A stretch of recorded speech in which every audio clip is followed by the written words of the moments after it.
السلام عليكم ورحمة الله وبركاته. الحمد لله الحمد لله وحده وكفى وسلام على عباده الذين اصطفى. أما بعد فأعوذ بالله من الشيطان الرجيم. بسم الله الرحمن الرحيم. إنا أعطيناك الكوثر فصل لربك وانحر إن شانئك هو الأبتر. آمنت بالله صدق الله العلي العظيم وبلغنا رسوله النبي الكريم.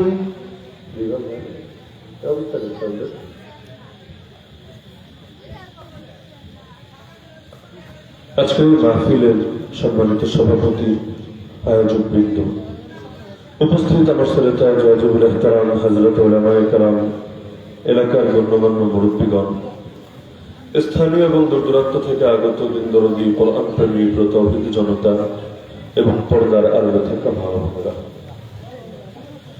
খুতবার মধ্যে কোরআন মাজিদের সবচেয়ে সংক্ষিপ্ত এবং ছোট যে সূরা, সূরা কাউসার, এই সূরা কাউসারের ৩টি আয়াত তেলাওয়াত করেছি। এর আলোকে অতি অল্প সময়ে মৌলিক কিছু কথাবার্তা আলোচনা করব ইনশাআল্লাহ। রাসূলুল্লাহ সাল্লাল্লাহু আলাইহি ওয়াসাল্লাম যখন মক্কার বুকে দ্বীনের দাওয়াত, তাওহীদের দাওয়াত, কালেমার দাওয়াত দেওয়া শুরু করলেন, তো মক্কার বুকে সেই দাওয়াত নতুন কোন দাওয়াত ছিল না, কারণ পৃথিবীর বুকে যত নবী এসেছেন একই কালিমার দাওয়াত নিয়ে এসেছেন, লা ইলাহা ইল্লাল্লাহ, এক আল্লাহ ছাড়া দ্বিতীয় কারো ইবাদত করা যাবে না, আনুগত্য করা যাবে না, বিধান মান্য করা যাবে না। তো মক্কাবাসীর জন্য এটা নতুন কোনো বিষয় ছিল না। কিন্তু মানুষ যখন অন্ধ হয়ে যায়, চোখে অন্ধত্বের চশমা পরে নেয়, তখন দিবালোকের মতো বাস্তব বিষয়ে মানুষ মানতে চায় না। বাদুর দিনের আলো দেখতে পায় না, সূর্যের আলো দেখতে পায় না, এটা সূর্যের কোনো ত্রুটি না, সূর্যের কোনো দোষ না, তার নিজের চোখেরই ত্রুটি, নিজের চোখেরই দোষ। তো লা ইলাহা ইল্লাল্লাহ তো এমনই এক ধ্রুব সত্য, এমনই এক বাস্তবতা, কারো ভেতরে যদি সুস্থ মস্তিষ্ক থাকে সেই এর সঙ্গে দ্বিমত করার কথা না। কারণ এক দেশে দুই খোদা চলে না, এক দেহেই দুই মাথা চলে না। তাহলে আসমান আর জমিন, এই কুল কায়নাতের মধ্যে এক আল্লাহ ছাড়া দ্বিতীয় রব থাকবে কিভাবে সম্ভব? তাহলে তো আসমানও থাকবে না, জমিনও থাকবে না। একজন বলবে বৃষ্টি দে, একজন বলবে না বৃষ্টিকে ঠেকিয়ে রাখ, একজন বলবে ভূমিকম্প দে, আর একজন বলবে না বন্যা দে। তো দেখা যাবে দুনিয়ার মানুষ বাদ দিয়ে রবে রবেই মাইপিট শুরু হয়ে যাবে। তো দুনিয়ায় কমন সেন্স থাকলে তো বুঝে আসে এক আল্লাহ ছাড়া দ্বিতীয় কেউ মাবুদ হওয়া, খোদা হওয়া, রব হওয়া পশ্চিমকালে সম্ভবই না। তো মক্কার মুশরিকরা, তাদের জন্য এই দাওয়াত তো নতুন কোনো দাওয়াত ছিল না। ইতিপূর্বে ইব্রাহিম আলাইহিস সালাম এ দাওয়াতে দিয়েছেন, ইসমাইল আলাইহিস সালাম এ দাওয়াতে দিয়েছেন। কিন্তু তারা চিন্তা করলো, এখন যদি আমরা নবীর নামে কালেমা পড়ি, নবীর ভক্তি এবং অনুসরণ শুরু করি, আমরা যে এতকাল পর্যন্ত এত ধান্দা করে বিশাল সাম্রাজ্য গড়ে তুলেছি, এগুলো কিছুই তার বাকি থাকবে না। অন্যায় রাজত্ব শেষ হবে, ন্যায়ের রাজত্ব কায়েম হবে। তাদের এতকাল যত ধরনের যত ধান্দা করেছে সব মাটির সাথে মিশে যাবে। তো ফেরাউন যেমন চেনার পরও মানে নাই, নমরুদ যেমন যুক্তিতর্কে হারার পরও গ্রহণ করে নাই, আবু জাহাল, আবু লাহাব একই কাজ করলো। তারা বলল যে মুহাম্মদ তুমি যা বলবো সব মানতে রাজি, কিন্তু আমাদের সঙ্গে ঝামেলা করো না। আল্লাহ রাসূল বলেন ঠিক আছে, একটা বাক্য বললে আর ঝামেলা থাকবে না। তখন বললো যে ঠিক আছে, এক বাক্য না, বাক্য 10টা বলবো। এই এক বাক্যের জন্য এত লড়াই করার অর্থই হয় না। আল্লাহ রাসূল বললেন তাহলে বলুন লা ইলাহা ইল্লাল্লাহ। বলল দুনিয়ার সব পারল, এটা তো কিছু না।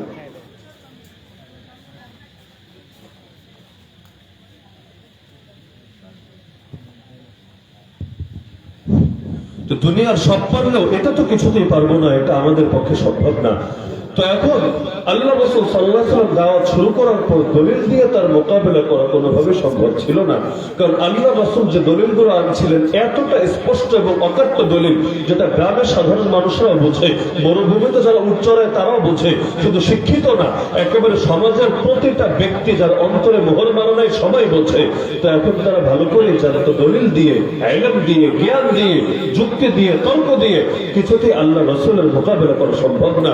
এখন তারা কেউ শুরু করলো গায়ের উপর নির্যাতন, কেউ গালিগালাজ, কেউ সমালোচনা, কেউ তাকে জেলে নিক্ষেপ করা, এক একজন এক একভাবে জুলুম নির্যাতন শুরু করলো। অবস্থা এমন ছিল দুনিয়ার বুকে যেন আল্লাহ রাসূলের পাশে কেউই নাই, নবীকে সান্ত্বনা দেওয়ার মতো কেউ নাই। তো সে সময় আল্লাহ রাব্বুল আলামিন এই সূরা কাউসারের 3টা আয়াত নাযিল করে দিলেন আল্লাহ নবীকে সান্ত্বনা দেওয়ার জন্য, নবীর মনোবল বৃদ্ধি করার জন্য। আল্লাহ প্রথম আয়াতেই বলছেন ইন্না আতাইনাকাল কাউসার, হে নবী নিশ্চয়ই আমি আপনাকে দান করেছি কাউসার। কাউসার বলতে বাংলাদেশের মানুষ বোঝে হাউজে কাউসার, কিন্তু হাউজে কাউসার একমাত্র কাউসার না, কাউসার শব্দটা ব্যাপক। কাউসারের অর্থ হল আল খাইর আল কাসীর, মানে সর্বময় কল্যাণ। হে রাসূল নিশ্চয়ই আমি আপনাকে দিয়েছি সর্বময় কল্যাণ। জান্নাতের মধ্যে একটা নদী আছে, নহর, যে নহরের নাম নাহরে কাউসার। এমনকি কিয়ামতের ময়দানে যে হাউজে কাউসার হবে, সে হাউজে কাউসারের পানিও মূলত জান্নাতের সেই নাহরে কাউসার থেকেই আসবে। যার কারণে জান্নাতের বৈশিষ্ট্য হলো স্থায়িত্ব। জান্নাতে একবার যে যাবে মরবে না, কখনো কাটবে না, কখনো লয় ক্ষয় কিছুই হবে না। তো সেই নাহরে কাউসার থেকে 2টা পাইপলাইন দিয়ে একটা হাউসের মধ্যে এসে পানি পড়বে, সেই হাউসটাকে আমরা চিনি হাউজে কাউসার নামে।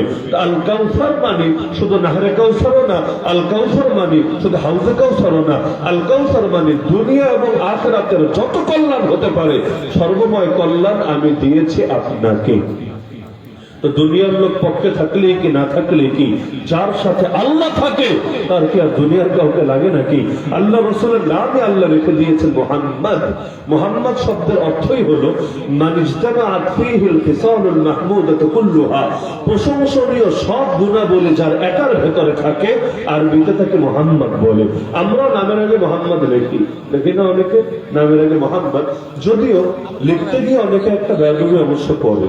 খেয়াল করলে দেখবেন পুরো নামটা লম্বা করেই লেখে, আব্দুল মাজিদ, আব্দুল করিম অথবা এটা সেটা, কিন্তু মোহাম্মদ লিখতে গেলে তাদের কিপটামি আর অলসতা পেয়ে বসে, ময়কারে মো দিয়ে কাজ শেষ, একটা বিসর্গ না হলে একটা ডট বসিয়ে তার কাজ শেষ। বাকিটা লেখার মতো কলমেও কালি নাই, কাগজেও জায়গা নাই। বাকিটা লিখলে তার জীবনে বড় লস হবে, বড় ক্ষতি হবে। এজন্য নিজের নামটা লিখবে ইয়া বড় করে, আল্লাহর নবীর নামটা লিখবে শর্টকাটে। এটা কি এক ধরনের বেয়াদবি না? এটা কি আল্লাহ নবীর শানে এক ধরনের মানহানি না? আরে লিখতে যদি তোমার মনে না চায় লিখো না, লিখলে আদবের সাথে লেখো, পুরোটা লেখো। নিজেরটা লিখবো বড় করে, নবীরটা লিখবো ছোট করে, তো তোমার নামের অংশ নবীর নামের চাইতে দামি হয়ে গিয়েছে। যদি নিজের নামটা নবীর নামের চাইতে দামি হয়, তা আলাদা করে ডিগ্রি লাগাতে কে বলেছে? মোহাম্মদ কিন্তু নাম হিসাবে কমই লেখে, এটা লকব বা ডিগ্রি বানিয়ে ফেলেছে। তাকে যদি ডাক দেন এই মোহাম্মদ ভাই এদিকে আসেন, আসবে না, সে টেরো পাবে না তারে ডাক দিয়েছে। বরঞ্চ তার নাম ধরে ডাকলে তখন তার কানে আওয়াজ যাবে, সে সাড়া দেবে। তো মোহাম্মদ এটা নাম না, বা নাম হিসাবে সে চেনেও না, সে বুঝেও না, কিন্তু ঝামেলা হয়ে গিয়েছে। হযরত মুহতারাম ওযর গ্রহণ করবেন, সমাজে সুদের সয়লাভ রয়েছে, মুনাফিক মনে করলে সামান্য আলোচনা অনুরোধ রইল, আরো পরে দিতে আলোচনা শেষ হওয়ার পর দিলে আরো ভালো হতো। ঠিক আছে, এই আলোচনা যে পর্যায়ে আসলে এখানে শেষ করে দিচ্ছি, সুদ নিয়ে আলোচনা করে বাকি কথা শেষ করে দিচ্ছি। এখানে আসার পর থেকে কেন যেন আমি ম্যাচ খাচ্ছি না পরিবেশের সাথে। কথা বুঝলে শুনলেও যারা আগ থেকে শোনেন বোঝার কথা যে আমি পরিবেশের সাথে ম্যাচ খাওয়াতে পারছি না নিজেকে, তো আরেক ধাক্কা খেলাম। সুদ নিয়ে ঠিক আছে অল্প কয়েকটা কথা বলে আলোচনা শেষ করছি। 1 নম্বর বিষয় হলো কোরআন মাজিদের মধ্যে রব্বুল আলামিন সূরা বাকারায় সুদ নিয়ে আলোচনা করেছেন। ভয় পাওয়ার দরকার নেই যে না হুজুর এই বিষয়ে জানেন না এজন্য মন হেরায় যাচ্ছে না। আলহামদুলিল্লাহ, বিষয় যেটা একদম সমস্যা না, কিন্তু ক্যাসেট ছাড়বেন এক গতি, তাজা রাস্তা যাবেন, তুরস্কের বিমানে উঠে ইন্ডিয়া পাড়ি দিয়ে আরো দূর এগিয়ে যাবেন, পরে বলবে যে হুজুর মদিনার দিকে যান, আপনার ফ্লাইট তো মদিনায়, আপনাকে এখন হজ উমরা সম্পূর্ণ করে আসতে হবে। তাহলে যে কেউ ধাক্কা খাবে, এটা স্বাভাবিক। যারা মাইকে আলোচনা করেন না তারা বুঝবেন না, আলোচনা করেন, গল্প অর্ধেক করেন, তারপর আরেকদিকে মোড় ঘোরান, দেখেন কেমন লাগে। তো যাই হোক, এখন পরিস্থিতি, আমরা তো বাধ্য, আমরা তো আপনাদের গোলাম আর কি, যেভাবে বলবেন যেদিকে বলবেন তাই করতে বাধ্য, সমস্যার কিছু নেই। তো সুদ সম্পর্কে মৌলিক ধারণা দিচ্ছি। সূরা বাকারায় রব্বুল আলামিন সুদ সম্পর্কে নিজে আলোচনা করেছেন, আহাল্লাল্লাহুল বাই'a ওয়া হাররামা রিবা। আল্লাহ ব্যবসাকে করেছেন হালাল, সুদকে করেছেন হারাম। সুদ আরবি যে শব্দ রিবা, রিবা শব্দের অর্থ হল অতিরিক্ত। রিবা শব্দের অর্থ হল অতিরিক্ত। আমরা বাংলায় সুদ বলতে যা বুঝি, আরবিতে রিবা বলতে শুধু তাই বুঝায় না। আরবি রিবা শব্দটা আরেকটু ব্যাপক, বাংলা সুদ শব্দটা একটু সীমিত। বাংলায় সুদ বলতে বুঝি আপনি আমার থেকে ঋণ নিলেন, কিন্তু আমি শর্ত লাগিয়ে দিলাম দেওয়ার সময় যেই কয় টাকা নিয়েছেন তা দিলে হবে না, বাড়ায় দিতে হবে। কত বাড়ায় দিতে হবে? যে আমি বলে দিলাম যে 1000-এ এত বাড়াতে হবে, লাখে এত বাড়াতে হবে, 6 মাস পর দিলে এই পরিমাণ দিতে হবে, 10 বছর পর দিলে এই পরিমাণ দিতে হবে। কখনো চক্রবৃদ্ধি হারে হয়, অর্থাৎ চক্রবৃদ্ধি হার মানে কি, যে 10,000 টাকা সুদ নিবেন, 1 বছর পর সঙ্গে 1000 টাকা যোগ হবে, মানে 11,000 টাকা। যদি পরিশোধ না করেন, দ্বিতীয় বছর যখন সুদটা বাড়বে, ওই 10,000-এর উপরে বাড়বে না, 11,000-এর উপরে বাড়বে। তো 10,000-এর উপরে বাড়লে বাড়তে 1,000, কিন্তু 11,000-এর উপর যখন বাড়বে, তখন বাড়বে দেখা যাবে পরিমাণটা আরেকটু বেশি। এভাবে বাড়তে বাড়তে বাড়তে একসময় এমন হওয়া হবে যে মানুষ জায়গা জমি বেচে সুদই দিতে পারে না, আসলটা আর কবে দিবে। তো এখন অতিরিক্ত হলে এই ক্ষেত্রে, ঋণের ক্ষেত্রে আমরা সেটাকে সুদ মনে করি, কিন্তু ইসলামের মধ্যে সুদ শব্দটা আরেকটু ব্যাপক। যেমন আল্লাহ নবীর হাদিসের মধ্যে আছে, কেউ যদি খেজুর দিয়ে খেজুর, আটা দিয়ে আটা, জব দিয়ে জব, অথবা সে লবণ দিয়ে লবণ, এগুলো লেনদেনের ক্ষেত্রেও কম বেশ করে, যে দুটোই প্রোডাক্ট একই, কিন্তু 1 কেজি দিয়ে 2 কেজি নিচ্ছেন, অথবা 2 কেজি দিয়ে 3 কেজি আদায় করছেন, কম বেশ হচ্ছে, তাহলে এই ক্ষেত্রেও কম বেশ করা যায় হবে না, এটাও সুদই হবে বটে। আপনি ঢাকা শহরে যদি ঈদের সময় যান, যে কোনো সময় গেলে দেখবেন নতুন নোট বেচে, মতিঝিলের ওদিকে, গুলিস্তানের ওদিকে বেশি দেখা যায় নতুন নোট বেচে। আপনি পুরান নোট দিবেন, তবে 1000 টাকা দিলে আপনাকে 1000 টাকা দিবে না, বেশ কম করবে। আপনি যদি তার থেকে নতুন নোট আনতে চান, ধরেন 20 টাকার কচকচে নোট, 50 টাকার, 10 টাকার, ঈদের সময় অনেকেরই কাজে লাগে, সেলামি দিতে হয়, বাচ্চা কাচ্চারা খুশি করতে হয়। তো দেখা যাবে আপনি 1000 টাকার একটা নোট দিলেন, বিনিময়ে সে 20 টাকার বা 10 টাকার বা 50 টাকার কচকচে নোট আপনাকে দিবে, কিন্তু গুনলে দেখবেন একটু কম আছে। আপনি 1000 দিলে সে 900 দিচ্ছে, আর আপনি 1000 আনতে চাইলে তার 1100-1200 দিতে হচ্ছে, একটু বেশ কম থাকছে। এই লেনদেন বাঙালি অতি সহজে করে, কোনো পাপ মনে করে না, কোনো দোষ মনে করে না। অথচ আল্লাহ নবীর হাদিসের আলোকে স্পষ্ট এটাও সুদ হবে, এটাও সুদ হবে। টাকা দিয়ে যখন টাকার লেনদেন করবেন, নতুন নোট দিলেন না পুরান নোট দিলেন বিষয় না, কারণ নোটের নতুন আর পুরানের কারণে দাম বাড়েও না, দাম কমেও না। দোকানে 1000 টাকার নতুন নোট দিল, যেই মাল দিবে, 1000 টাকার পুরান নোট দিল, সমান মাল দিবে। তা আপনি 1000 টাকার একটা নোট দিলেন, আর সে আপনাকে 10 টাকার নতুন নোট কম দিল পরিমাণে, যেখানে 900 আছে, 950 আছে।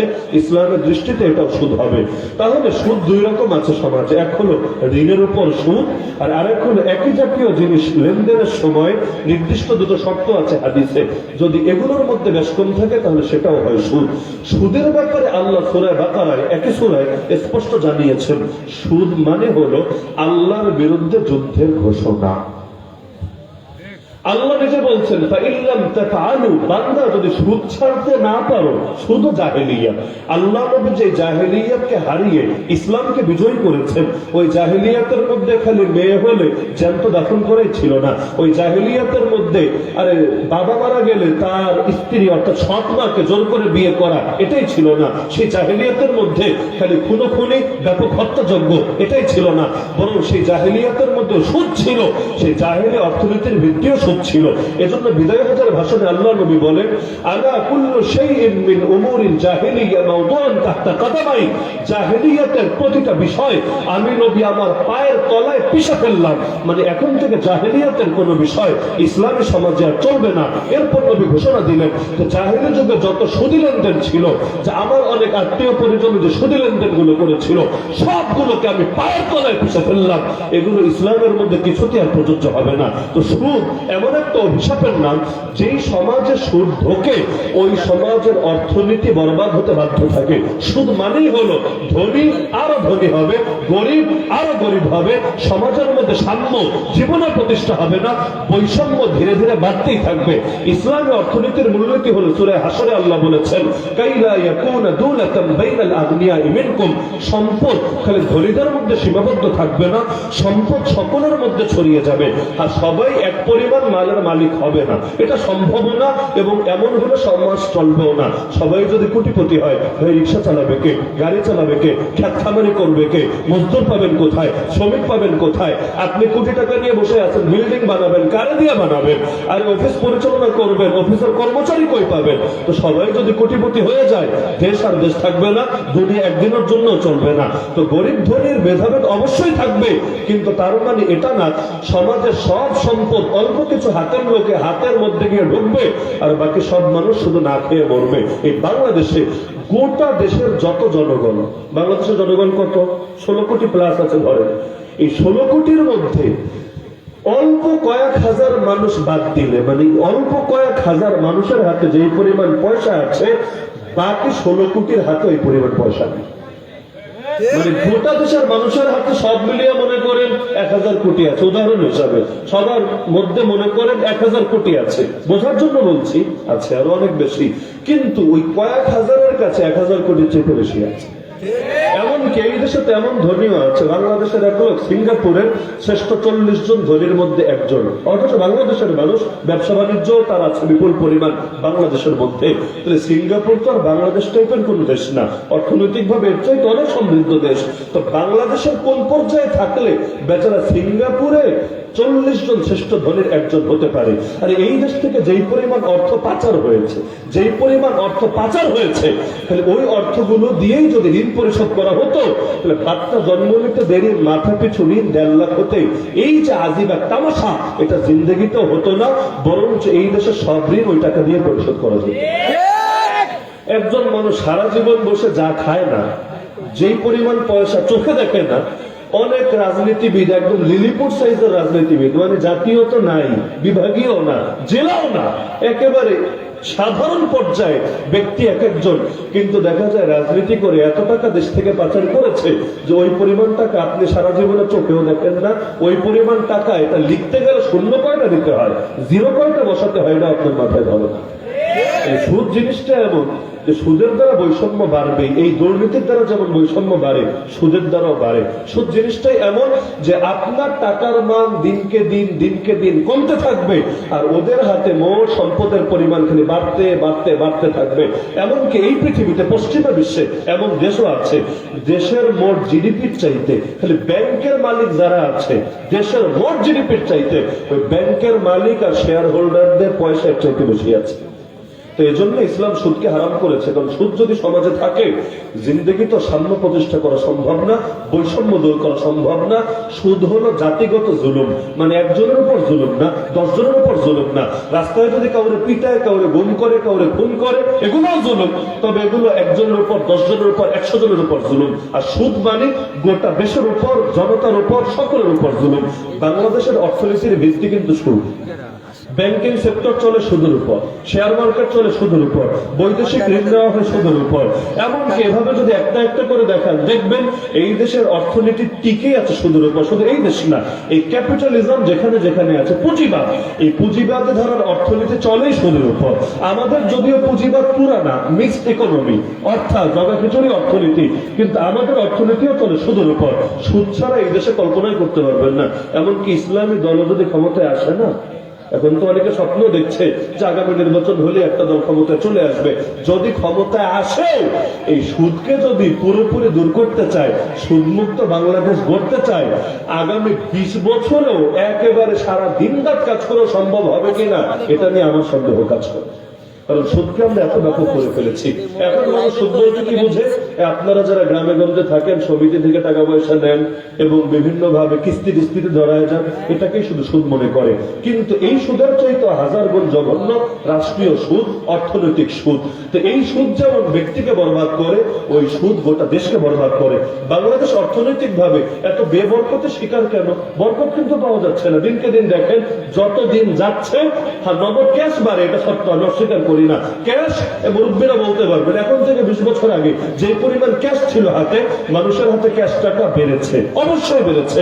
লেকিন ক্যাশ বাড়লেই তো হবে না, বরকত তো বাড়া লাগবে। আরে খাবার 1 প্লেটের জায়গায় 10 প্লেট হয়েছে, তাতে কি? আগে রোগ শোক ছিল না, এখন খায় তো অনেক বেশি, কিন্তু রোগ শোকই আর যায় না, এটার বরকত বলে না।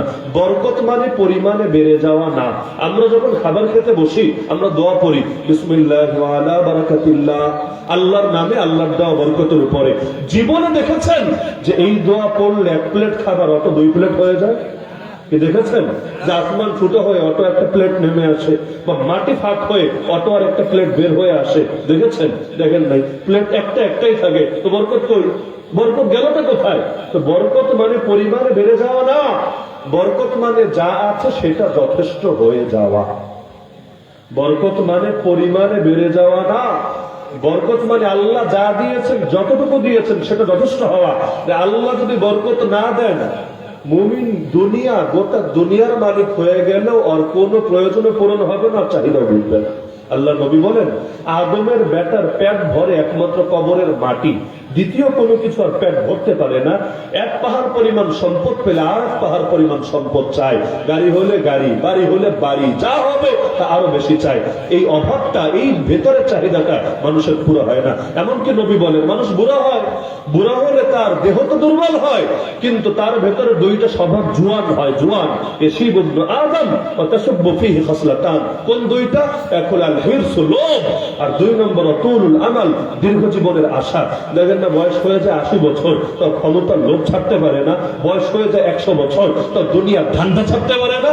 আরে পা একটা কবরে চলে গেছে, মৃত্যুর চিঠি চলে এসেছে, দাড়ি চুল সব পেকে গেছে, তারপরে দুর্নীতি, দুঃশাসন, সুদ, ঘুষ বন্ধ করতে পারে না। কেন? কারণ লোভ এমন একটা জিনিস, বয়স যত হয় কমে না। নবী বলেছেন তার শরীর বুড়া হয়, কিন্তু এই 2টা রোগ বুড়া হয় না, এগুলো যত দিন যায় জোয়ান হয়। তো এই সমস্ত কারণে আল্লাহ নবী দোয়া করতেন আল্লাহর কাছে যে আল্লাহ, আল্লাহুম্মা কফিনি বিহালালিকা আন হারামিক ওয়া আগনিনি বিফদলিকা আম্মান সিওয়াক। নামাজের পরে যে দোয়াগুলো নবী নিয়মিত পড়তেন, প্রায় 26টা দোয়া, এর মধ্যে একটা এটাও ছিল। নবী বলতেন, হে আল্লাহ, হালাল যা দিয়েছো এটাই যথেষ্ট বানিয়ে দাও, এই হালালের মাধ্যমে হারাম থেকে ফিরায় রাখো। আর আল্লাহ, তুমি ছাড়া সবার থেকে আমাকে অমুখাপেক্ষী করো, তুমি ছাড়া আর কারো সামনে যাতে কপাল নত না হয়, তুমি ছাড়া কারো সামনে হাত যেতে পারতে না হয়। আল্লাহ, একমাত্র তোমার সামনে নত হব, আর সবার থেকে আমাকে বেনিয়াজ, অমুখাপেক্ষী বানিয়ে দাও। আর হালাল যা দিয়েছো এটাই যথেষ্ট বানিয়ে দাও, হারাম যাতে না লাগে। এজন্য আল্লাহ নবী একটা গুণ শিখিয়েছেন মুমিনকে, গুণের নাম হলো অল্পে তুষ্টি। কি নাম? অল্পে তুষ্টি। অল্পে তুষ্টি মানে কি? আল্লাহ যা দিয়েছেন তাতেই তুষ্ট, তাতেই সন্তুষ্ট, সর্বদা আলহামদুলিল্লাহ। আল্লাহ যাকে রেখেছেন, যেখানে রেখেছেন, যেভাবে রেখেছেন, যেমন রেখেছেন, সর্বাবস্থায় আলহামদুলিল্লাহ, আলহামদুলিল্লাহ, আলহামদুলিল্লাহ। এই রিজা বিল কাযা, আল্লাহর ফয়সালায় সন্তুষ্টির যোগ্যতা যে অর্জন করতে পারে, সেই প্রকৃত ঈমানদার হয় এবং ঈমানি স্বাদ অন্তরে অনুভব করতে পারে। টাকা হলে ঈমানের স্বাদ পাওয়া যায় না, বরঞ্চ আল্লাহ যাকে যেভাবে রেখেছেন ওভাবে যে থাকতে পারে, ঈমানের মজা সে পায়। নবীর হাদিস, নবী বলেন, যা কত আমার ঈমান, আর ঈমানের মজা পেয়ে গিয়েছে, ঈমানের মিষ্টতা পেয়েছে কে? যার ভেতর এই গুণ আছে, মান রাদিয়া বিল্লাহি রাব্বা, সন্তুষ্ট চিত্তে আল্লাহকে রব হিসাবে মেনে নিয়েছে, আল্লাহ যেভাবে রাখে তাতেই খুশি, আলহামদুলিল্লাহ।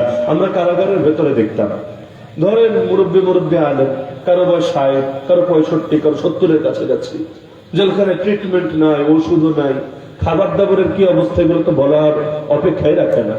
জিজ্ঞাসা করতাম, হযরত কেমন আছেন? সালামের পরে তো আমরা এই কথাটা বলি না, আসসালামু আলাইকুম রাহমাতুল্লাহ, ওয়া আলাইকুম আসসালাম রাহমাতুল্লাহ, হুজুর কেমন আছেন? এটা তো আমাদের একটা স্বাভাবিক কথার অংশ। জিন্দেগিতেও শুনি নাই জবাব দিয়েছেন, না রে ভালো নাই, খুব কষ্টে আছে। জবাব দিতেন আলহামদুলিল্লাহ আলা কুল্লি হাল, সর্বাবস্থায় আল্লাহ শুকরিয়া, আল্লাহর প্রশংসা। এজন্য নবী বলেন মুমিন খায় এক পেটে, কাফের খায় 7 পেটে। আল মুমিনু ইয়াকুলু ফি মিআন ওয়াহিদ ওয়াল কাফিরু ইয়াকুলু ফি সাবাতি আমা। তো কাফের 7 পেটে খায় মানে কি? বাংলাদেশে কোনো কাফের দেখেছেন যার পেট 7টা? এটা সম্ভব? এক পেট তো সামনে থাকে, বাকিগুলো কই থাকবে? মাথার উপরে, পায়ের নিচে, পিঠের পেছনে? সম্ভবই তো না। পেট তো একটাই, পেট তো একের জায়গায় 2 হওয়া সম্ভব না। আরে 2 মাথার লোক দেখেছি, এগুলো বিরল আছে দুনিয়াতে। আঙ্গুল কিছু বেশি এমন দেখেছি, 5টার জায়গায় 6টা আছে, কিন্তু পেট 2টা, 7টা তো দূরের কথা, পেট 2টা এমন কোন লোক আমার জন্মে আমি দেখিনি। আপনারা দেখেছেন? অথচ নবী বলছেন মুমিন খায় এক পেটে, কাফের খায় 7 পেটে। মানে কি? মুমিনের চাহিদা কম থাকে, অল্পে তুষ্ট থাকে, আর কাফের চাহিদা বেশি থাকে। এজন্য নবী বলেন আদমের বেটার জন্য যথেষ্ট জাস্ট কয়েক লুকমা খাবার, যেটা তার কোমরকে সোজা রাখে। যদি বেশি লাগে তার সর্বোচ্চ পরিমাণ হলো পেটের 3 ভাগের 1 ভাগ পরিমাণ খাবার, আর 1 ভাগ পরিমাণ পানি, আর 1 ভাগ পরিমাণ ফাঁকা শ্বাস প্রশ্বাসের জন্য। তাহলে পেটকে 3 ভাগ করে, এক পেটে কয় কেজি খাবার ধরে? মনে করেন 1 কেজি, 3 ভাগ করেন। ওই 3 ভাগ করে 1 ভাগ পরিমাণ খাবার যদি মুমিন পায়, এটাই অনেক বেশি, এটাই অনেক বেশি। আলহামদুলিল্লাহ। এমনকি নবী দোয়া করেছেন। নবীর দোয়া কি উম্মতের জন্য শিক্ষণীয় না? নবীর দোয়া কি আমাদেরও করা উচিত না? আল্লাহ নবী দোয়া করতেন আল্লাহুম্মা জাআল রিজকা আলি মুহাম্মাদিন কুতা। আরে মানুষ নিজের জন্য যা চায় না, ফ্যামিলির জন্য তা চায়, নিজে কষ্ট করে থাকে, তো বাচ্চা কাচ্চার জন্য একটা আলোকিত ভবিষ্যতের স্বপ্ন দেখে। আল্লাহ নবী নিজের ফ্যামিলির জন্য দোয়া করে যাচ্ছে, হে আল্লাহ আমার আহলে বাইতের রিজিক তুমি দিও যথেষ্ট পরিমাণে, যথেষ্ট পরিমাণে, বেশি দিও না বিলাসিতা করবে, একেবারে কম দিও না, না খেয়ে মরবে। আল্লাহ যতটুকু হলে জীবন চলে এতটুকু দিও। নবীর শব্দ হলো কুতা। কুতা মানে যথেষ্ট। কতটুকু হলে যথেষ্ট হয়? হাদিসের কিতাব খুলেন, ব্যাখ্যার কিতাব খুলেন, পাবেন মুহাদ্দিসিনে কেরাম লিখেছেন এই পরিমাণ খাবার। কেউ বলেছেন এই পরিমাণ খাবার যা দিয়ে একদিন চলে, পরের দিন কি খাবে জানে না, আল্লাহ জানে। কেউ বলেছেন 3 দিন, মানে একদিনের তো নগদটা আছে, আর 2 দিন স্টকে আছে, 4 নম্বর দিন কি খাবে জানে না, সেটা আল্লাহর উপর ভরসা করে চলবে। বিশ্বাস করেন এই জীবনে এমন এক মজা আছে, আল্লাহর সঙ্গে সম্পর্ক এমন নিবিড় আর গভীর হতে থাকে, যেটা অনেক সময় মানুষ বছরের পর বছর জিকির করে হাসিল করতে পারে না। বান্দা আল্লাহ থেকে বিমুখ হয় কখন? যখন বেশি পেয়ে যায়, দেখবেন আল্লাহ থেকে দূরত্ব বেড়ে যায়। এটাই বাস্তবতা। আমরা দুঃখের সময় আল্লাহকে ডাকি, মোল্লা মানুষের বলে দেওয়া লাগে না। সামনে পরীক্ষা, মসজিদে মুসল্লির সংখ্যা বেড়ে যাবে। আরে বিদেশ যাবে, ভিসা হচ্ছে না, দেখবেন নিয়মিত নামাজ আদায় শুরু করে দিয়েছে। বাপ মারা গিয়েছে, ব্যাস এখন নামাজ একক তো মিস হয় না। মা অসুস্থ, ব্যাস নিয়মিত মসজিদে এসে হাজিরা দেয়। এটাই বাস্তবতা। সুখের সময় মনে থাকে না, দুঃখের সময় আল্লাহরে আমরা ভুলি না। মক্কার মুশরিকদের এই খাসলাতের কথা আল্লাহ কোরআনে বলেছেন। ওরা যখন নৌকায় উঠতো, আওয়ামী লীগের নৌকা না, মানে পানিতে চলে যেটা আর কি, নৌকা, ওই যখন নৌকায় উঠতো তারা আর ঝড়ের কবলে পড়ে যেত, নৌকা ডুবে ডুবে অবস্থা, তখন কি করতো? আল্লাহর কোরআন বলছে আল্লাহ সব ভুলে গিয়ে আল্লাহরে ডাকতো, আল্লাহরে, আল্লাহ বাঁচাও, আল্লাহ রক্ষা করো, আল্লাহ পারে নাও, আল্লাহ এবারের মতো আমাদেরকে বাঁচিয়ে দাও, এই দোয়াগুলো করতো। আরে মক্কার মুশরিকদেরকে তো আমরা দেখি নাই, 1500 বছর আগের কথা। লেকিন এই যুগের কথা, ওই কারাগারে বসে বসে, কারাগারের মধ্যে যে লাইব্রেরি থাকে, পাঠাগার, পাঠাগারের বইগুলো পড়ার চেষ্টা করতাম। এখন পাঠাগারে ভালো বই তো কম, ধর্মীয় বই তো নাই বললেই চলে। তো যা আছে সবচাইতে বেশি আছে ড্যাডি অফ দ্য নেশন আছে না, যার মূর্তি দিয়ে বাংলাদেশ সয়লাভ আর কি, ড্যাডিজানের জীবনী নিয়ে বই সবচাইতে বেশি পাওয়া যেত। আর টুকটাক রবীন্দ্রনাথ, হুমায়ুন আহমেদ এই সে পাওয়া যেত। একদিন একটা বই পড়তে পড়তে ডক্টর মোহিত কাপাল, বাংলাদেশের প্রসিদ্ধ একজন মনোবিজ্ঞানী, এর একটা বই পড়ছিলাম। বইয়ের নামটা আমার ঠিক স্মরণ নাই, তবে নিজের আত্মজীবনী টাইপের বই আর কি, নিজের জীবনের বিভিন্ন কথাবার্তা লিখেছে। তো এই বইয়ের মধ্যে পড়তে পড়তে পড়তে হঠাৎ দেখে এক জায়গায় গিয়ে মজার একটা কেচ্ছা পাওয়া গিয়েছে, যে একদিন সে আর তার এক বান্ধবী, বান্ধবীর নাম বললে সবাই চিনবে, তাসলিমা নাসরিন আর কি, এরা 2 জন নৌ ভ্রমণে বের হয়েছে। কোন জায়গায় তাও আমার ঠিক স্মরণ নেই, পতেঙ্গা বা কক্সবাজার যে কোনো জায়গায়, মানে এখন তারা সমুদ্রের মধ্যে একটু মজা করছে আর কি, যে একটু সমুদ্র ঘুরে ঘুরে দেখছে। হঠাৎ বিশাল বিশাল ঢেউ আসা শুরু করলো। সেই লিখছে বিশাল বিশাল ঢেউ। সে বললো আমার তো পরানের পানি শুকায় গেছে, এবার বুঝি নৌকা ডুবে যায়, এখানেই বুঝি মরণ হয়, লেখালেখিও শেষ, ক্যারিয়ারও শেষ, লাইফও শেষ, কি হবে? সে বলে আমি খুব চিন্তিত ছিলাম। হঠাৎ আমার নজর পড়লো বান্ধবীর দিকে, আমি দেখতে পাচ্ছি তাসলিমা নাসরিন এক কোনায় জবুথবু হয়ে বসে চোখ বন্ধ করে আল্লাহ আল্লাহ আল্লাহ আল্লাহ আল্লাহ করছে। মজার বিষয় না? সারা জীবন যত ইসলাম নিয়ে গালিগালাজ করুক, বকাঝকা করুক, সারা জীবন যত আলেফুল আমার ধর্মীয় বিষয় নিয়ে অ্যালার্জি থাকুক, বিপদে পড়লে সেও আল্লাহরে স্মরণ করতে বাধ্য হচ্ছে। কারণ জানে মূর্তিরা ডেকেও লাভ নাই, দেবদেবীরা ডেকেও লাভ নাই, নেতা নেত্রী ডেকেও লাভ নাই, পুলিশ ডেকেও লাভ নেই, আর্মি ডেকেও লাভ নাই। বরঞ্চ এখন যদি কেউ বাঁচাতে পারে একজনই আছে, নাম তার এজন্য সব ডাক্তার যদি বলে দেয় সরি কিচ্ছু করার নাই, নিয়ে যান পেশেন্টকে, আর এক সপ্তাহ বাঁচবে, যা খেতে চায় খাওয়ায় দেন, কি করে তখন? সব ডাক্তার বাদ, সব মেডিকেল বাদ। আল্লাহ আল্লাহ সব জায়গায় যেখানে আসা শেষ, আরে দুনিয়ার দৌড় যেখানে শেষ, সেখানে তো তোমার কুদরতের দৌড় মাত্র শুরু। আল্লাহ তুমি এবার রহম করো, আল্লাহ তুমি এবার রহম করো, তুমি এবার রক্ষা করো। এই কাজগুলো মানুষ করার চেষ্টা করে। তো বিপদে পড়লে আল্লাহর সাথে সম্পর্ক বাড়ে। এজন্য আল্লাহর নবী চেয়ে নিয়েছিলেন আল্লাহর কাছে। কি চেয়েছেন জানেন? এই দোয়া যদি আমি বলি না, আপনারা রাগ করবেন যে হুজুর এটা কি দোয়া না বদদোয়া। নবী দোয়া করেছেন আল্লাহর কাছে, হে আল্লাহ যতদিন দুনিয়াতে বাঁচিয়ে রাখবেন মিসকিন হিসেবে বাঁচিয়ে রাখেন, যখন মরণ দিবেন মিসকিন হিসাবে মরণ দিবেন, আর কিয়ামতের দিনে এই ধনীদের দলে না, বড়লোকদের দলে না, এই মিসকিনদের দলে আমার হাসর করিয়া। নবীর দোয়া। মিসকিন আর গরিব এক না। গরিব মানে যার আছে তবে কম আছে, কম। আর মিসকিন মানে রিক্ত হস্ত, নিঃস্ব, যার কিছুই নাই, একেবারে নিঃস্ব। তো নবী দোয়া করতেন, অথচ নবী চাইলেই দুনিয়া পেয়ে যেতেন। আমরা তো চাই, পাই না। আর সবাই চাই, লোক কারো কম নাই, লেকিন পাই না, কপালে আসে না। পাইলে খুশি, কিন্তু না পাইলে আল্লাহ যেভাবে রেখেছে মনরে মানে আর কি। অথচ নবীকে অফার দেওয়া হচ্ছে, খালি অনুমতি দেন, পাহাড় গুলোকে স্বর্ণের পাহাড় বানিয়ে দেবো, রৌপ্যের পাহাড় বানিয়ে দেবো, আর কি লাগে? কোনো অভাবই থাকবে না। গোটা দুনিয়া তার দুয়ারে এসে পড়ে থাকবে, একটু ভিক্ষার জন্য, একটু উন্নতির জন্য, একটু পয়সার জন্য। তো দুনিয়া তার পায়ের কদমের সামনে, লেকিন দুনিয়ার লাঠি মেরে সরিয়ে রাখে। আর আল্লাহরে বলে, আল্লাহ এই দুনিয়া লাগবে না, যতদিন বাঁচি মিসকিন হিসাবে বাঁচতে চাই, মরার সময় পয়সাওয়ালা না, মিসকিন হিসাবে মরতে চাই, কিয়ামতের দিন মিসকিনের দলে দাঁড়াতে চাই। এজন্য নবী যখন বিয়ে করলেন আম্মাজান খাদিজা রাদিয়াল্লাহু আনহাকে, আম্মাজান খাদিজা ছিলেন মক্কার সম্ভ্রান্ত ধনীদের একজন, যাকে আল্লাহ এই পরিমাণ ব্যবসায়িক সম্পত্তি দিয়েছিলেন, এ দিয়ে আল্লাহ রাসূল চাইলে সারা জীবন পায়ের উপর পা তুলে খেতে পারতেন। নবীকে বিয়ে করার পর সব সম্পত্তির হাদিয়া দেন নাই, দিয়ে দিয়েছেন, মনের খুশিতে দিয়ে দিয়েছেন। তো আল্লাহ রাসূল চাইলে এগুলো দিয়ে সারা জীবন বিলাসিতা করে কাটাতে পারতেন। লেকিন কই গেল সেই সম্পদ? একদিক দিয়ে ঢুকেছে আর একদিক দিয়ে বের হয়েছে। একদিন নামাজ পড়ছিলেন, হঠাৎ নামাজ শর্ট করে ফেললেন। তো সাহাবীরা একটু অবাক যে কোনো তাড়াহুড়া বা কোনো সমস্যা হলো কিনা, তাড়াহুড়া কেন, কি কোনো অসুস্থতা কিনা বা কোনো দুঃসংবাদ কিনা, পেরেশান। নবী নামাজ শেষ করে ঘরে ঢুকলেন, আবার বের হয়ে আসলেন। সবাই অবাক, কি হলো? আল্লাহ রাসূল বলেন, আমার মনে পড়ে গিয়েছিল যে ঘরের মধ্যে অল্প কয়েকটা স্বর্ণ মুদ্রা বাকি থেকে গিয়েছিল, সব তো দান করে দিয়েছি, কিন্তু অল্প কয়েকটা কোণে রয়ে গিয়েছিল, এটা খেয়াল করা হয় নাই। মনে আসার অস্থির লাগছিল যে আমার ঘরে এগুলো থাকবে আর এভাবে সময় কাটবে, কিভাবে হতে পারে? তাই এগুলো নিয়ে আসলাম, এবার দান করে দিচ্ছি, এবার আমার মনের বোঝাটা হালকা হবে। তাহলে এটা এখান থেকে কি শিক্ষা আমাদের জন্য? শিক্ষা কিন্তু এটাই যে আল্লাহর সাথে মহব্বত কখন বাড়ে? বান্দা যখন অভাবে থাকে, একটু কষ্টে থাকে। আচ্ছা, রমজান মাসও মাস আর বাকি 11 মাসও মাস। রমজান মাসে যারা রোজা রাখেন, আল্লাহকে কি একটু অন্য মাসের চেয়ে বেশি মনে পড়ে না? গুনাহ থেকে কি নিজেকে একটু বেশি বাঁচানো সহজ হয় না? কেন?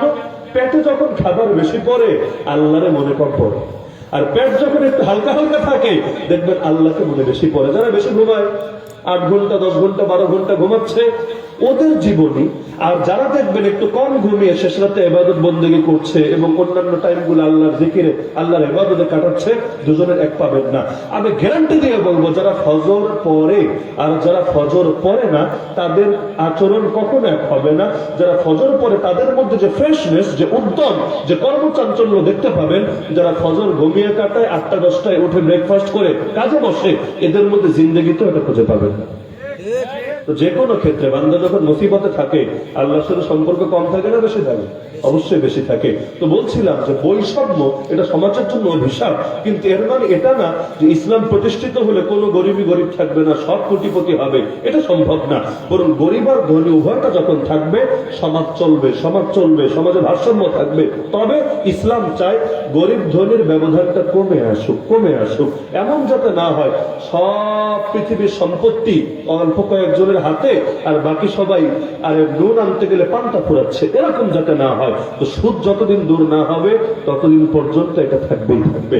এজন্য সুদের 70 গুনার সর্বনিম্ন গুনাহ হলো নিজের আপন মায়ের সাথে জিনা করার সমান। তো একটা সমাজের অর্থনীতির মেরুদণ্ড যদি হয় এমন পাপ, যেই পাপের 70 গুণা সর্বনিম্ন গুণাই নিজের আপন মায়ের সাথে জিনা করা সমান, তাহলে ওই সমাজ কিভাবে আগাবে, কিভাবে বরকত পাবে? তো ব্যক্তি জীবন থেকে শুরু করে পরিবার, সমাজ, রাষ্ট্র, প্রতিটা ক্ষেত্রে আমাদের মূলনীতি হওয়া উচিত প্রয়োজনে না খেয়ে মরবো, প্রয়োজনে না খেয়ে মরবো, কিন্তু সুদের পয়সা, হারামের পয়সা মিশ্রিত হতে দিব না আমার রক্তের সাথে। কারণ খাবার কিন্তু বড় জটিল জিনিস একটা 2 নম্বরই করে কিনেছেন, আপনার ভেতরে 100 আসন দান করে দিলেন, শেষ। কিন্তু যেটা খেলেন, শরীরের ভেতর প্রবেশ করালেন, এখান থেকে রক্ত, মাংস, গোশত সবকিছু গঠিত হলো, এটাকে কিভাবে বের করবেন? আল্লাহ রাসূল বলেন, মানুষ পেরেশান হয়ে আল্লাহর কাছে দোয়া করে কেমন অবস্থায়? যে একটা মরুভূমিতে গিয়ে মাথার চুল উস্কো খুস্কো, পা ধুলো বলি আল্লাহরে ডাকতে থাকে, ইয়া রাব্বি ইয়া রাব্বি ইয়া রাব। কিন্তু নবী বলেন তার অবস্থা হলো মাতআমুহু হারাম, যা খায় সেটাও হারাম, মাশরাবুহু হারাম, যা পান করে সেটাও হারাম, মালবাসুহু হারাম, যে কাপড় পরে সেটাও হারামের টাকায়, গুযিয়া বিল হারাম, আর তার শরীরও গঠিত হয়েছে হারামের দ্বারা। ফাআন্না ইস্তাজাবু লিযালিক। নবী বলেন কিভাবে ওর দোয়া কবুল হবে? ও কাঁদতে কাঁদতে মরুক, কিন্তু ওর দোয়ায় আল্লাহ কেন সাড়া দিবে? তাহলে সুদ বা হারামের এই যে বড় ক্ষতিটা, শরীরে ঢুকে গেলে দোয়া পর্যন্ত কবুল হয় না, এর চাইতে বড় চিন্তার বিষয় কি হতে পারে? এমনকি নিজের তো হয় না, অনেক সময় বাচ্চাদের থেকে আল্লাহ নূর উঠিয়ে নেয়, এলেম উঠিয়ে নেয়। দেখা যায় বাচ্চা মাদ্রাসায় পড়ে, বাপ সুদী ব্যাংকে চাকরি করে, পয়সা পাতে ঠিকে দেয়, ওনার জীবনে কেন যেন বরকত আসে না, আগাতে পারে না। পরবর্তীতে দেখা যায় যে এর পেছনে সারাটা জীবন মেহনত করেও না দুনিয়া না আখিরাত, না একুল না উকুল, কিচ্ছু হচ্ছে না। হবে কিভাবে যদি সবকিছু হারাম দিয়ে গঠিত হতে থাকে? আরে আমাদের এক বুজুর্গ একবার বলেছিলেন যে দেখবে এখন মসজিদ আগের চাইতে অনেক সুন্দর, এটা বাস্তব। মসজিদ আগের চাইতে অনেক সুন্দর, এসি করা মসজিদ বাংলাদেশে কম না, প্রচুর, সব লাইন উন্নত, কিন্তু ইবাদতের স্বাদ কমে গেছে। কেন জানো? বিশাল বিল্ডিং, নামাজ পড়ে মজা পাওয়া যায় না। অপরদিকে দেখা যাবে গ্রামে একটা কুড়ে ঘরের মতো মসজিদ, কিন্তু কি জানি একটা তৃপ্তি পাওয়া যায়, একটা স্বাদ পাওয়া যায়, একটা আলাদা মজা পাওয়া যায়, যেটা এই বড় বড় বিল্ডিং এ পাওয়া যায় না। দেখা যাচ্ছে টিনার মাদ্রাসা, বড় বড় ভালো ভালো আলেম তৈরি হয়ে যাচ্ছে, বিশাল বিল্ডিং, কিন্তু 10 বছর 20 বছরে একটা ভালো আলেম তৈরি হচ্ছে না। কেন? তিনি ব্যাখ্যা করেছিলেন এগুলোর পেছনে অনেক সময় কারণ হয় হারাম। হারাম যে মসজিদ বানিয়েছে হারাম টাকা দিয়ে, কেন? এমন লোকের থেকে টাকা নিয়েছে যার সবই হারাম বা অধিকাংশই হারাম। এখন বড় করে নাম তো ফুটেছে, বিশাল সুন্দর মসজিদ তো হয়েছে, কিন্তু যেহেতু হারাম দিয়ে তৈরি, খুশু কিভাবে আসবে, ইখলাস কিভাবে আসবে, নূর রুহানিয়াত কিভাবে আসবে? মাদ্রাসা টাকা দিচ্ছে হারাম টাকা থেকে, অনেক ওই করতর ইত্যাদি থেকে বাঁচার জন্য এই 2 নম্বরের টাকা এগুলোতে দান করে। তো দেখা যাচ্ছে যে 2 নম্বরে দিয়ে ছাত্ররা খাচ্ছে, পড়ছে, লেকিন বছরের পর বছর যাচ্ছে, মানুষের মতো মানুষ তৈরি হচ্ছে না।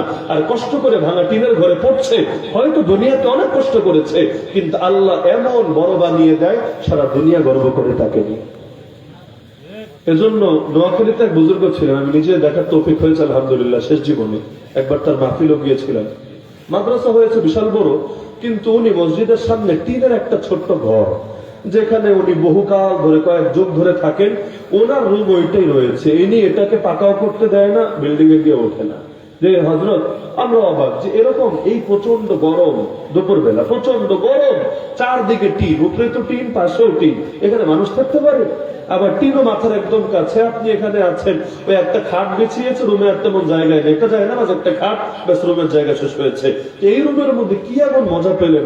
আপনার এখন চাইলে এসি হয়, চাইলে আপনার এখানে সুন্দর সুন্দর কয়েকতলা বিল্ডিং, নিচতলায় যদি আপনি থাকেন গরমও লাগবে না, কষ্ট হবে না, ফ্যানও আছে, ওটা ছেড়ে এখানে কেন থাকেন?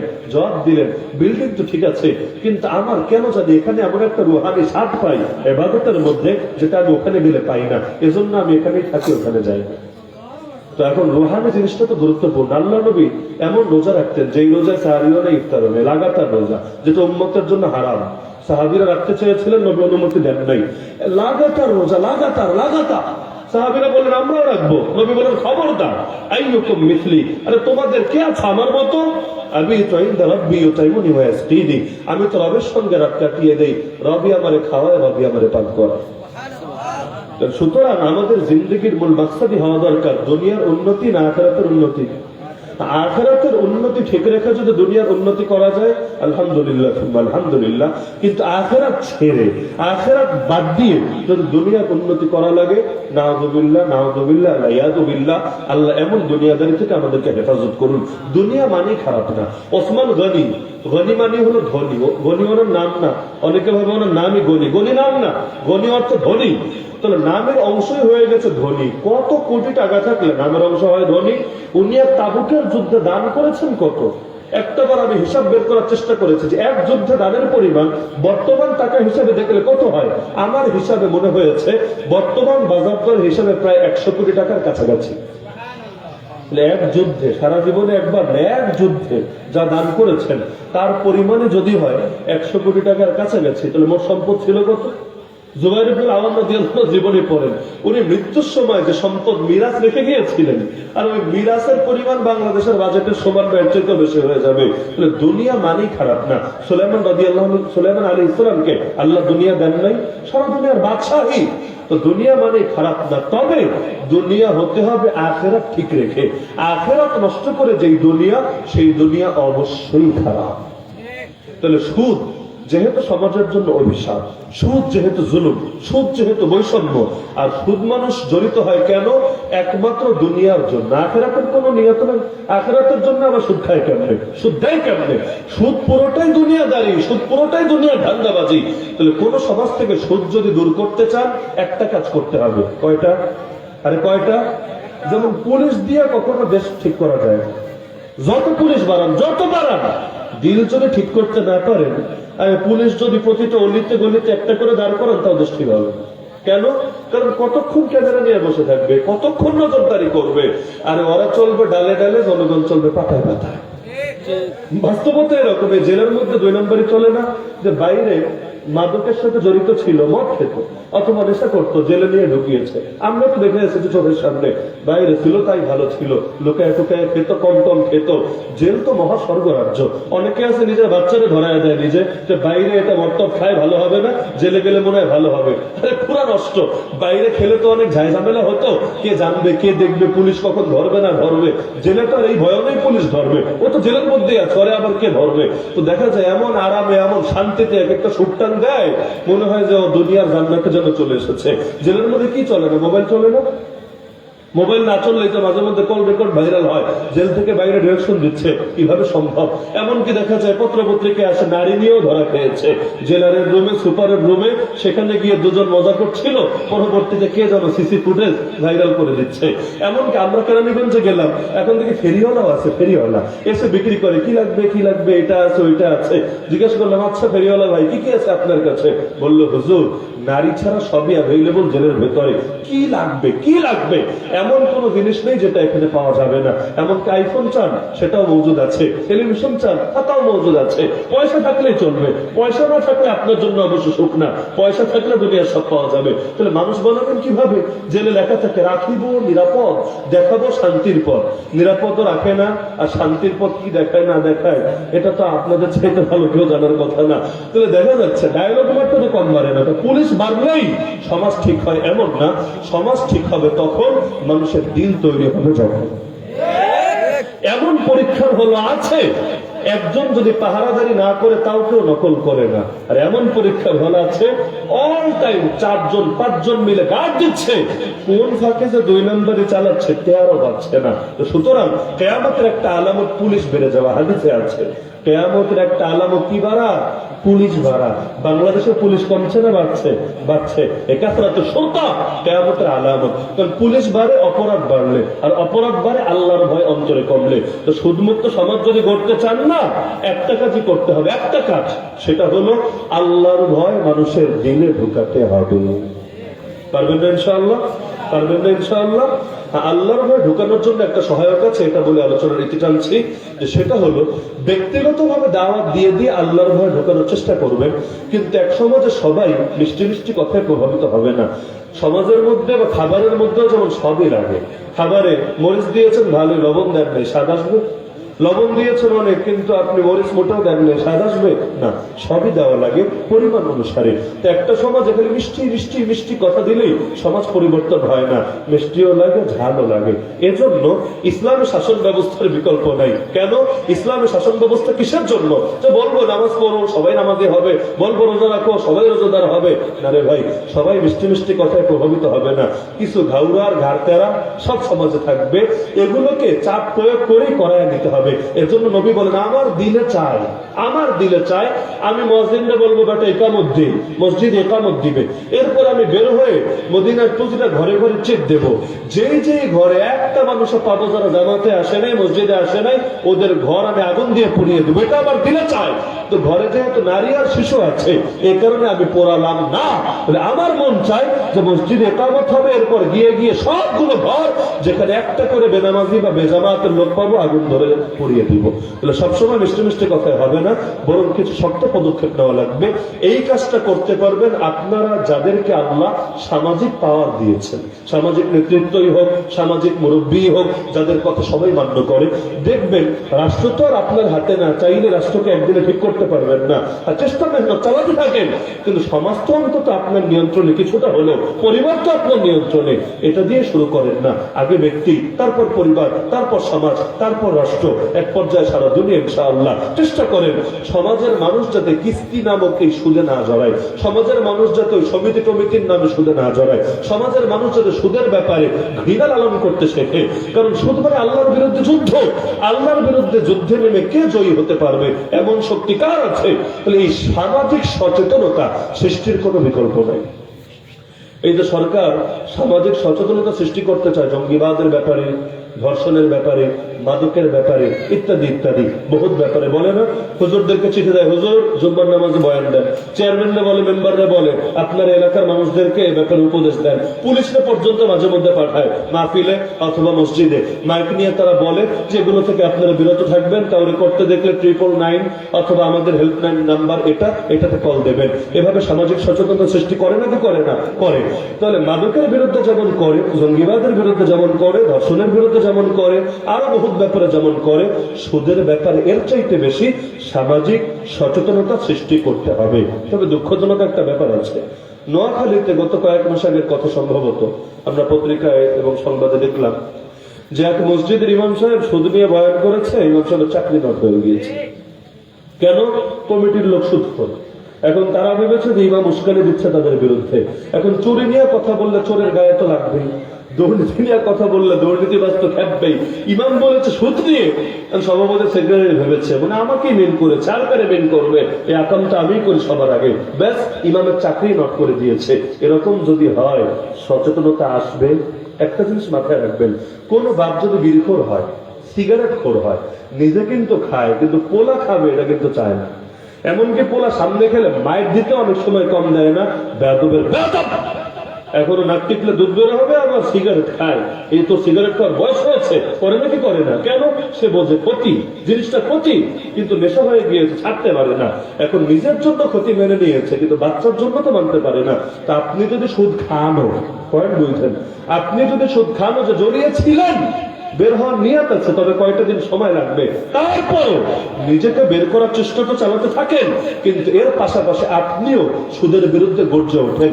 একজন দুজন কথা বললে সমাজ পরিবর্তন হবে না, সবাই যখন একসঙ্গে গর্জে উঠবে তখন হেলিকপ্টারে করে পালাতে আর ভুল করবে। একজন দুজন কত হাউকাউ করে, কিচ্ছু হয় না, কিন্তু সবাই মিলে জাগলে সময় আর লাগে না। তো সামাজিক সচেতনতা, গণসচেতনতা এর কোনো বিকল্প হতে পারে না। তো সুদের ব্যাপারে জনমত গঠন করা, সুদের ব্যাপারে জনসচেতন তৈরি করা পারবেন তো ইনশাআল্লাহ? আমি অবাক করি, এদেশে ইসলামী রাজনীতি যারা করে তাদেরও সুদ নিয়ে স্পেসিফিক বক্তব্য থাকা দরকার, খুব বেশি পরিমাণে থাকা দরকার, যে আমরা যদি ক্ষমতায় আসি সুদ দূর হবে। সুদ দূর হওয়ার পর অর্থনীতি কিভাবে চলবে, এই ব্যাংক কিভাবে চলবে, শেয়ার মার্কেট কিভাবে চলবে, বীমা কিভাবে চলবে, বৈদেশিক ঋণ কিভাবে নেওয়া হবে, এগুলোর ফুল আদর্শ জাতির সামনে উপস্থাপন করবে। কারণ আল্লাহর কসম করে বলি, ইসলামী অর্থনীতি এত সুন্দর, মানুষ যদি আজকে বুঝতে পারে না, আজকে যদি বুঝতে পারে, তাহলে মুসলিম তো মুসলিম, কাফের দেশগুলো বলবে কালেমা পড়ে নেই ঠিক আছে, কিন্তু ইসলামী অর্থনীতি আমাদেরও লাগবে। কারণ ইসলাম এসেছে খালি আখিরাত গড়তে না, ইসলাম এসেছে আগে দুনিয়াও গড়তে। রব্বানা আতিনা ফিদ দুনিয়া হাসানা ওয়া ফিল আখিরাতি হাসানা, আখিরাত পরে দুনিয়া আগে। ইসলামের সৌন্দর্য তুলে ধরি না কোন দুঃখে? কর্জে হাসানা নাই সমাজে। কর্জে হাসানা বুঝেন? পয়সা লাগবে, পয়সা, ঋণ। কে দিবে আপনার ঋণ? এমন একটা সমাজে এসেছে ঋণ দিতে মানুষ রাজি না, দুই কারণে। এক নম্বর, ঋণ দেওয়া তো সহজ, ঋণ উসুল করা সহজ না। দেখা যাবে ঋণ উসুল করতে গিয়ে নিহত হয়ে গিয়েছে, ঋণ উসুল করতে গিয়ে উল্টা মাইন খেয়েছে, ঋণ উসুল করতে গিয়ে অনেক দেশ ছাড়া করে ছেড়েছে। তো ঋণ দিতে মানুষ এমন ভয় পায়, তো ঋণ দেওয়ার হিম্মতি করে না। রাষ্ট্রের গুরুত্বপূর্ণ দায়িত্ব হলো ঋণ দেওয়া। কর্জে হাসানা বলে এটাকে ইসলামে, মানে সুদ মুক্ত ঋণ, লাভ মুক্ত ঋণ, ধান্দাবাজি মুক্ত ঋণ। যেই ঋণের মাকসাদ হলো বান্দার সহায়তা করা, আল্লাহর রাজি খুশি করা। এরকম ঋণ যদি কেউ কাউকে দেয়, সদকা করার চাইতে বেশি সওয়াব পায়। এক হাদিসে আছে যে সদকা করলে যেমন সওয়াব, ওই সদকার চাইতে আল্লাহ বেশি সওয়াব দিবেন যদি কর্জে হাসানা দেয়। কেন? সদকা তো সবার জন্য না। আমার পয়সা লাগবে, আমি সদকা নিতে পারবো আপনার থেকে? সম্ভব না। সদকা তো এটা সমাজের নিম্ন শ্রেণীর লোকেরা নেয়, মধ্যবিত্ত শ্রেণী। তারা না খেয়ে থাকলেও যাকাত সদকা মানুষের থেকে নিতে পারে না। এটা নিজের একটা মান মর্যাদা, একটা ঐতিহ্যের ব্যাপার। কিন্তু কর্জে হাসানা যদি ব্যাপক হয়, মানুষ জিন্দিগি তো সুদে জড়াবে না। হ্যাঁ, বলবেন টাকা দিলে যদি ফেরত না দেয়, এটা দায়িত্ব রাষ্ট্রের, তুমি উসুল করার ব্যবস্থা করবা। পুলিশ দিয়ে করবা না আর্মি দিয়ে করবা, মামলা দিয়ে করবা না কিভাবে করবো তুমি করবা। এমন যাতে না হয় ঋণ দিয়েছি 1 লাখ, এখন এটার জন্য মামলা চালাতে গেলে খরচ যাবে 2 লাখ। তো ঠিক আছে ভাই, আমার মামলাও লাগবে না, আমার ঋণও লাগবে না, বসে থাকি, এরকম না। তো সুদের বিকল্প কি? কর্জে হাসানা। সুদের বিকল্প কি? কর্জে হাসানা। কর্জ তো আপনারা বোঝেনি, কর্জ মানে ঋণ। আর হাসানা মানে যেখানে কোন ধরনের ধান্দা নাই, কোন ধরনের দুনিয়ার লাভের নিয়ত নাই, একমাত্র আল্লাহকে রাজি এবং খুশি করার জন্য উদ্যোগ নেওয়া। তা আমি যুবকদেরকে বলে যাই, বিষয় যেহেতু সব ঢুকিয়েছেন মাঝখানে, যুবকদেরকে আমি বলে যাই, সেটা হলো আপনারা সামাজিক ভাবে মুরব্বীদেরকে নিয়ে, জনপ্রতিনিধিদেরকে নিয়ে একটা কাজ করতে পারেন। সেটা কি? আপনারা একটা সমিতি টাইপের কিছু গড়ে তোলেন, যেখানে সবাই মিলে অল্প অল্প পয়সা দিবেন। সবাই মিলে, বুঝতে পারছেন? আমরা 100 জন আছি, প্রতি মাসে আমি 1000 দিব, সে 500 দিবে, সে 10,000 দিবে, বা সবাই একই পরিমাণ দিবে। একটা প্রতি মাসে আমাদের একটা অ্যামাউন্ট হাতে আসবে ইনশাআল্লাহ। দেখা গেল প্রতি মাসে 10,000, বা প্রতি মাসে 1 লাখ, প্রতি মাসে 10 লাখ। এই অ্যামাউন্টটা কি কাজে লাগবে? যে অ্যামাউন্টটা আমরা কর্জে হাসানা দিব। কিভাবে? আমরা যেই কয়েকজন আছি, আমাদের ভেতরে কারো যদি পয়সা লাগে, অথবা আমাদের ভেতরে না, তো সমাজের ভালো কোনো মানুষ, দিনদার কোনো মানুষ, তার যদি পয়সা লাগে, তাহলে আমরা তাকে নির্দিষ্ট শর্তের বিনিময়ে, নির্দিষ্ট মাসের জন্য কোনো লাভ ছাড়া, কোনো ধরনের প্রফিট ছাড়া আমরা তাকে কর্জে হাসানা দিব। এখন বলবেন যদি না দেয়, ওটার ব্যবস্থা আপনারা আগে করে রাখবেন। আগেই তো বললাম, এলাকার পাওয়ারফুল মানুষ, জনপ্রতিনিধি বা ক্ষমতাধর, সবাইকে নিয়ে কাজটা করবেন। যে দিবে না, না দিলেও এলাকায় থাকতে পারবে না, দিতে হবে, দিতে বাধ্য থাকবে। তো এভাবে কর্জে হাসানা যদি ব্যাপক হয়, মানুষ সুদ খাবে। আরে বলুন, সুদ খাবে? সুদ মুনা সাদে খায় সবাই, সুদ তো ঠেকায় পরে খায়, অনেকে সাদেও খায় এমন আছে, কিন্তু গরিব দুঃখী যারা খায় বেশিরভাগ ঠেকায় পরে খায়, আর বড় বড় ব্যবসায়ী যারা খায় ওরা হলো বেশিরভাগ সাদেই খায়। তো এখন দেখা যাচ্ছে যদি মানুষ বিকল্প পায়, কোন দুঃখে সুদ খাবে? সুদে তো অতিরিক্ত দেওয়া লাগে, এখানে তো তাও লাগবে না। তো এর জন্য ব্যক্তিগত উদ্যোগে হবে, তো সামাজিক উদ্যোগ লাগবে। তো সারা জীবন খালি ওয়াজি করবেন, সারা জীবন খালি বয়ানে দিবেন, ভাই সুদ খায়ও না, খায়ও না, খায়ও না। কিন্তু ইসলাম যে বিকল্প দিয়েছে, বিকল্প মানুষকে শেখাবেন না, সমাজ পরিবর্তন হবে না। মানুষকে বলবেন জিনা কইরো না, কথা শেষ না। এটাও বলতে হবে বিয়া করো। জিনা কইরো না, কথা শেষ না। জিনা করবা না, বিয়া করো, ইনশাআল্লাহ। তাহলে দেখবেন তার জন্য আমলটা সহজ হয়ে যাচ্ছে। তো বলবেন বিয়াও হবে না, তোর বিয়ার বয়স হয়েছে, বেটা মাত্র 28-30 বছর হয়েছে, আগে নিজের পায়ে দাঁড়া, আগে একটু কামাই রোজগার কর, আগে সব ডিগ্রি ডুগ্রি হাসিল কর, তোর বড় ভাই বাকি, তোর অমুক বাকি, তমুক বাকি। তো এখন দেখা গেল বিয়া করতে করতে বয়স 35, বয়স 40 হচ্ছে, এখন হচ্ছে ব্যাপক ভাবে। তো এখন ওরা যতই ওয়াজ করেন জিনা কইরো না, কইরো না, কইরো না, আপনার চাইতে ভালো ওয়াজও করতে পারবে, কিন্তু আরে আপনি ঠেকাতে পারবেন না। কারণ সোজা রাস্তা দিয়ে আসতে না দিলে বাঁকা রাস্তা দিয়ে আসবে। যখন বন্যা হয়, পানি একদিক দিয়ে ঢুকতে না পারে, তো বাঁকটা ভেঙে পর্যন্ত ঢুকে যায়, ঢুকতে দিবে না। কেমনে ঢুকতে হয় জানা আছে। তো মানুষ হালাল যদি খেতে হয়, হারামে কেন যাবে?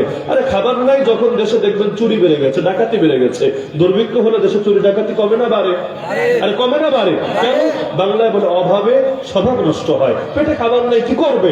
এখন তার এত অজনফি আছে না, টাইম নাই, সে হালাল ভাবে পাচ্ছে না, হারাম ভাবে খাবে। তো যতই বলেন সুদ খায়ও না, খায়ও না, খায়ও না, কি করবে? বেটার টাকা দরকার, মা অসুস্থ, চিকিৎসা লাগবে, অথবা তার জরুরি কোনো ইমার্জেন্সি সিচুয়েশনে পড়েছে, টাকা লাগবেই লাগবে। আপনি তো দেন না, কেউ তো দেয় না, আমিও তো দেই না, তো কি করবে? বাধ্য হয়ে সুদ খাবে। সেও জানে সুদ খারাপ, সেও জানে সুদ নিজের আপন মায়ের সাথে জেনা করার সমান, সেও জানে সুদ আল্লাহর বিরুদ্ধে যুদ্ধ, কিন্তু কিচ্ছু করার নেই, সেও জড়িয়ে যাবে। এই জন্য কর্জে হাসানা ব্যাপক করে এলাকায় এলাকায়, সমাজে সমাজে দরকার ছিল রাষ্ট্র করবে, রাষ্ট্রীয় উদ্যোগে যে ব্যাংকিং সেক্টরের মতো এমন সেক্টর গড়ে উঠবে, এখানে কর্জে হাসানা দেওয়া হবে। সময় মতো যদি না দেয় তাহলে প্রয়োজনে আইনি ব্যবস্থা নেওয়া হবে, কিন্তু সময় মতো যদি দিতে অপারগ হয়, অভাবের কারণে, তাকে আরো 2-4 মাস সময় প্রয়োজনে বাড়িয়ে দেওয়া হবে। এইরকম সিস্টেম যেদিন বাংলাদেশে চালু হবে, এত ওয়াজ লাগবে না, এত মাহফিল লাগবে না, শুধু এমনি বিদায় হবে ইনশাআল্লাহ। তাহলে শুধু কথাই হবে না কাজও লাগবে? কষ্ট পাচ্ছেন নাকি আপনারা? আমি আমার মূলনীতি হলো রোগ বললে ওষুধে বলা দরকার, শুধু রোগ বললে হয় না। রোগও বলা লাগে, কি বলা লাগে? ওষুধও বলা লাগে। শুধু রোগ বলে লাভ নেই। এর জন্য প্রথমে রোগটা চিহ্নিত করে দিলাম, কি কি সমস্যা হয় দুনিয়া এবং আখেরাতে, আখেরাত ছাড়া দুনিয়ার সমস্যাগুলো দেখিয়ে দিলাম, আর শেষে এসে একটা মাত্র সমাধান দিলাম।